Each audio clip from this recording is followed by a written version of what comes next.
Penguin Random House presents Kautilya, the Arthashastra by Ellen Rangarajan, read by Nathan DaCosta.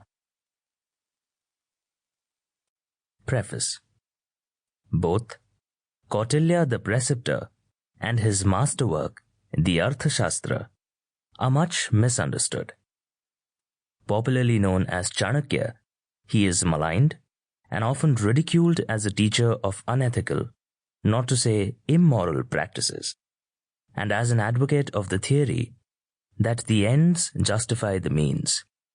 Chanakyan has entered Indian vocabulary as the equivalent of Machiavellian. Most people know little of what Kautilya actually said in the Arthashastra. The only thing that they can recall is the mandala theory. Based on the principles, every neighboring state is an enemy, and the enemy's enemy is a friend. This popular view is not only simplistic but untrue. Only scholars of ancient Indian history are aware of the range and depth of the Arthashastra. It is a pioneering work on statecraft in all its aspects, written at least 1,500 years ago. Unfortunately, the greatness of Kautilya remains unappreciated for want of a modern translation. The main objective of this translation is to make it as simple and modern as possible, avoiding intricate constructions and archaisms, thereby making it easily understood by the educated lay reader. For reasons explained in greater detail in the introduction, the order of verses in the original text is not strictly followed in this translation. Some rearrangement and regrouping by topic has been made. A lengthy introduction and a description of the Kautilyan state and society have become necessary in order to satisfy scholars and provide the necessary background for others. This translation is made by a political economist in the belief that the precepts of Kautilya on the social, political, and economic structure of the ideal state are relevant even today. It is not for me to say whether I have succeeded. I shall be grateful for all corrections, comments, and suggestions for improvement from scholars and laymen alike.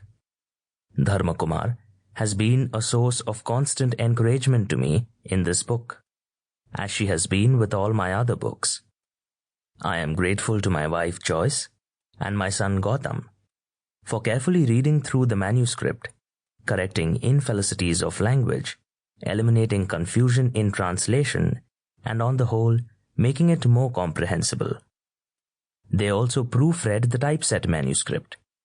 I am also grateful to Gautam and my elder son Vijay for help in word processing, typesetting, and drawing the diagrams.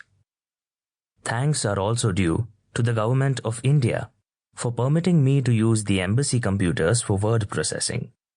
I am grateful to Olav F. Knudsen, the director of the Norwegian Foreign Policy Institute, and his colleagues, Georgian Lochin and Oldal Gulliksen, for their assistance in printing out the typeset manuscript.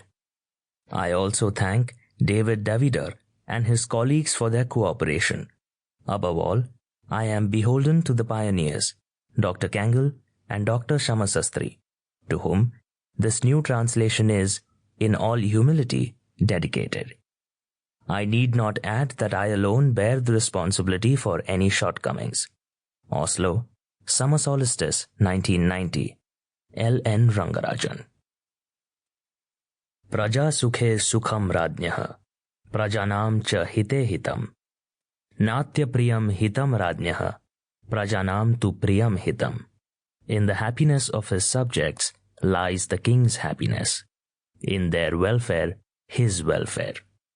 He shall not consider as good only that which pleases him, but treat as beneficial to him whatever pleases his subjects. Introduction. From time immemorial, the great aims of human endeavor, the Purusharthas, have been classified in India as being four: Dharma, Artha, Kama, and Moksha, roughly translated as moral behavior, wealth, worldly pleasures, and salvation. Of these, moksha has always been held, unanimously and unambiguously, to be the highest ideal to which a human being can aspire. It is not easy to define moksha. It is basically self-realization through liberation. The liberation from earthly bondage by realizing the divine in the human, the spiritual in the physical, and the Atman or soul in the mind-body complex. It is the final, beatific and timeless state of the enfranchised soul, and it is not possible to achieve it by mere mental processes or literary thought. However, the pursuit of the three objectives, dharma, artha and kama, can contribute to the attainment of moksha.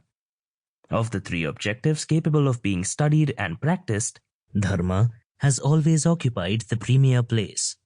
Dharma not only signifies an absolute and immutable concept of righteousness, but also includes the idea of duty, which every human being owes to oneself, to one's ancestors, to society as a whole, and to universal order.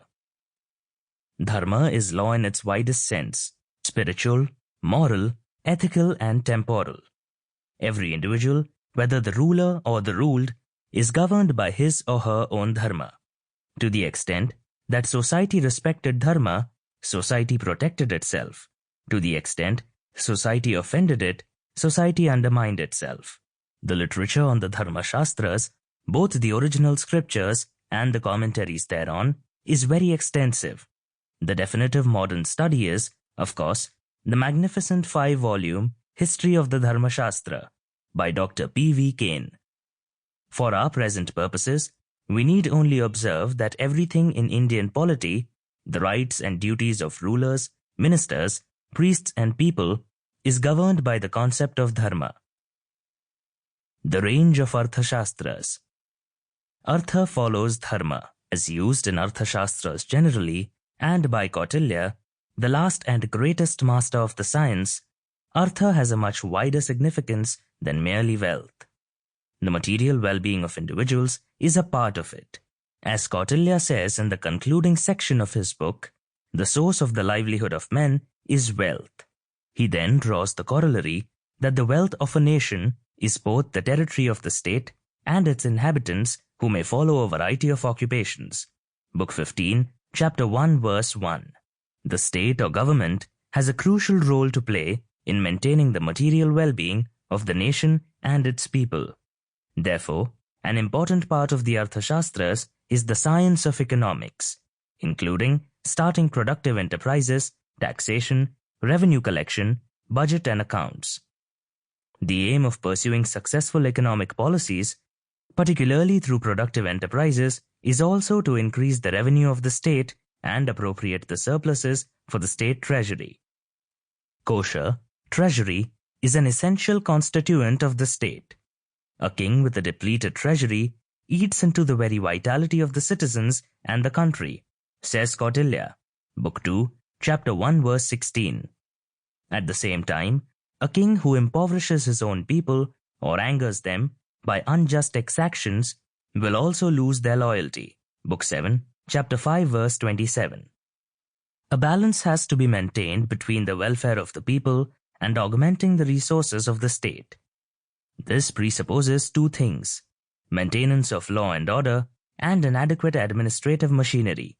In this context, maintaining law and order involves not only the detection and punishment of criminals, as in Book 4 of the text on the removal of thorns, that is, antisocial elements, but also upholding the fabric of society. The state has a responsibility for ensuring the observance of laws concerning relations between husbands and wives, inheritance, the rights of women, servants and slaves, contracts and similar civil matters. Further, there have to be laws to avoid losses to the state treasury and to prevent embezzlement or misuse of power by servants of the state. An integral part of the Arthashastra is Dandaniti, the enforcement of laws by a voluminous and comprehensive set of fines and punishments.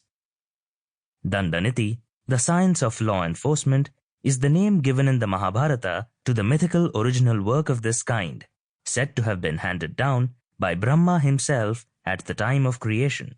The Sample complete. Ready to continue?